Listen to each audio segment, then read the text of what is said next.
Good afternoon, YouTube. All right, I'm going to show you how to make what most people on the internet call $1,000,000 spaghetti. I know it as an easy way to throw dinner together ahead of time and have it ready when you want it. That is worth $1,000,000 to me. All right, let's cook, y'all. We got a family to feed. They were little more than animals themselves. All right, I have a cat who is now on a diet, and he's right behind me, and we may hear about it. So I just want to warn y'all. Okay, so let's talk about the ground meat that goes in here. I have two kinds. I have Italian sausage and I have very low fat ground beef. You can do ground round, you can do ground sirloin, you can do whatever it is that suits you. In my case, I have a total of about 24 ounces. So what I've got is half of a... My brain completely went blank. Okay, I've got a pound of Italian sausage and about 2 pounds of ground beef. Holy cow, y'all have no idea how hard that was for me to get out just now. I really felt like I had a test I had to pass. I was trying to, in my head, for some reason, my brain was flipping between pounds and ounces. Anyway, I struggled. All right, so let's talk about this ground meat situation for a second. This is incredibly low fat ground beef. It's only 7% fat, and I don't know what the percentage of fat on this Italian sausage is. I have less Italian sausage than a lot of recipes call for because I have not had time in a very long time to make my own Italian sausage, and I'm spoiled. I don't like the commercial Italian sausage as much as I do homemade, which frankly is incredibly easy. It really doesn't take a whole lot of time at all. But I just don't like the way it's spiced. It's like commercial Indian curry powder. It's just not something I want to touch with a 10-foot pole. However, if I've got somebody's homemade curry dish, that's an entirely different thing. It is not the same at all. So I feel the same way about commercial Italian sausage. I know most people love it. I know this is a me issue. That's fine.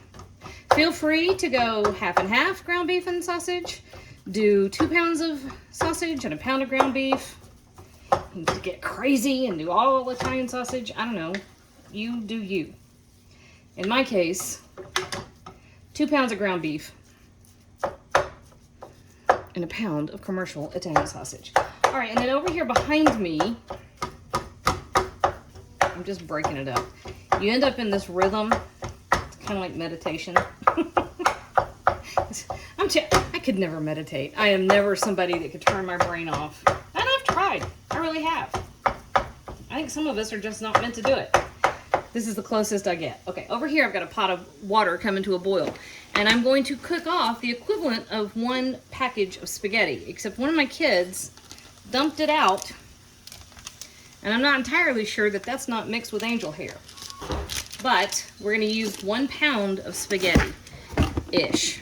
I have quite a few ingredients in this dish I'm about to make that are going to be ish. So that's just the way it rolls. I'm going to tell you the official measurement for whatever it is, and then I'm going to tell you what it is I've got and why it does or does not matter. In this case, we're just going to keep letting this sausage and ground beef brown off, and I'll come back here when it's almost done. Our noodles are ready. So I drained these off and I threw them right back into the hot pan. Well, and then I threw that on the countertop. Okay, so 2 tablespoons of butter. And to this, all in all, you're gonna need 32 ounces of tomato sauce. You can use whatever your favorite one is. I have homemade. That's not a brag. It's just leftover spaghetti sauce. When I make marinara, I make huge batches. And I do it because it's so useful as an ingredient in so many other things. Including something like this, which is really easy to throw together. And then you can pause. You can hit pause on it and throw it in the refrigerator and then bake it off in a couple days. All right, so that's just going to come over here and sit. Now, our remaining marinara is going to come in here to our ground beef with the onion. And then let's talk about this for a minute. Typically, if you're using a jarred sauce, I will tell you to do this. I will have you add a couple of teaspoons of kosher salt, some garlic powder, a little bit of thyme, black pepper, about a teaspoon each. You can also up the oregano factor. Sorry for leaning on the camera. You can up the oregano factor as much as you like and add a big fat pinch of red pepper flake. I'm not doing that because I've already done it. That's how I make my marinara. And I know that if I add those spices to this dish, it's going to be too much. I usually make a very highly flavored marinara. And it's just not needed. Although, watch, I'm going to taste this in a second, and I'll tell you if we really do need it or not. Which is going to be funny if I just told you, don't do it, and then I do it. That's kind of how I do things. Yeah, no, don't do it. Do we tilt? That's my oven. 350 degrees is getting ready. Okay, so let's do 1 block of cream cheese, a cup of ricotta, whole milk ricotta. I tend to not like artificially manipulated dairy products because you lose the chemistry. I never know. Like if you've got a low fat or no fat version of something, I don't know what it's going to do. And it gets real weird on me real fast. I don't like it. Half a cup of Parmesan. And that's just cheapo shaker cheese Parmesan, right? There's nothing fancy to this. All right, my cream cheese is not quite soft enough. So this is going to take me a minute, which means I'm going to start saying bad words along with my cat. So let me do this off camera. And I'll be back here. Keep me G-rated on YouTube. All right, I helped a little bit.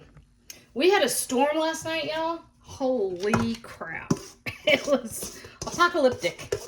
And I got a call from one of my tenants who was trying to tell me, he doesn't speak English as a first language, and he was trying to tell me that a tree had come down.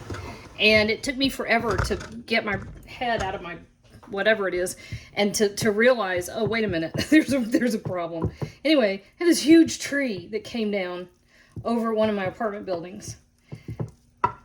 What was that? Why did I even start that story? Oh, because it is still super cloudy.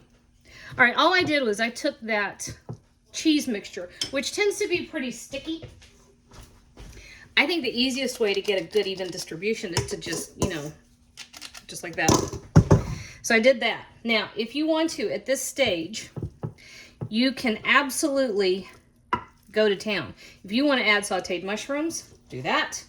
If you want to add a layer of pepperoni, do that. If you want provolone, what I have done sometimes is I've taken a layer of sliced provolone, if I have it, and I just over the top before I add the meat, or after, either one. You want to do a layer of pepperoni or what have you, go ahead. If you like it on a pizza or in a calzone, this is where it goes. This is how you do that. All right, so let me get...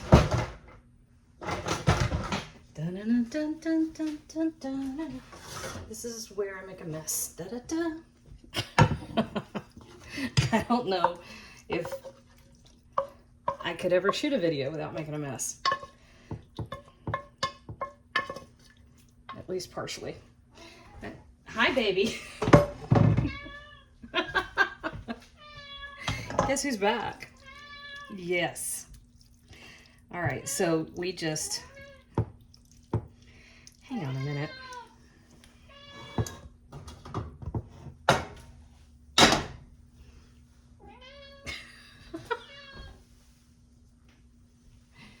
Do you know how hard it is to deny this face cookies? Baby? Cookie? All right. Hang on a minute. I gotta wash my hands and get somebody a cookie. It's pretty amazing how well he has me trained. There was a point where I could mention what, like that. There we go. And all 5 of them would come running in from the whole house. And actually what would start it is if baby happened to be in there doing his song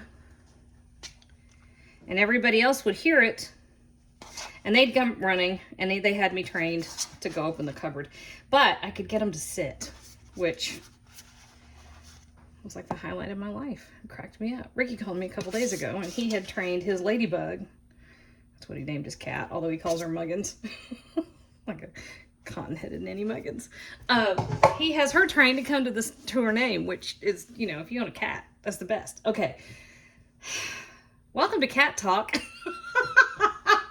All right, 350 degrees in the oven. We're throwing this in for 30 minutes, and we're going to pull it out when it's nice and bubbly all the way through. I actually thought I did this a minute ago, but the video didn't actually take. So it had 30 minutes. And then I've let it sit. Well, now it's been sitting here for almost 20 minutes because I thought I did a thing I didn't do. But this is what you end up with. Is this rich, creamy, decadent. Yeah. It's worth $1 million. Promise. Egwene should be fighting the Seanchan with every breath, not allying with them.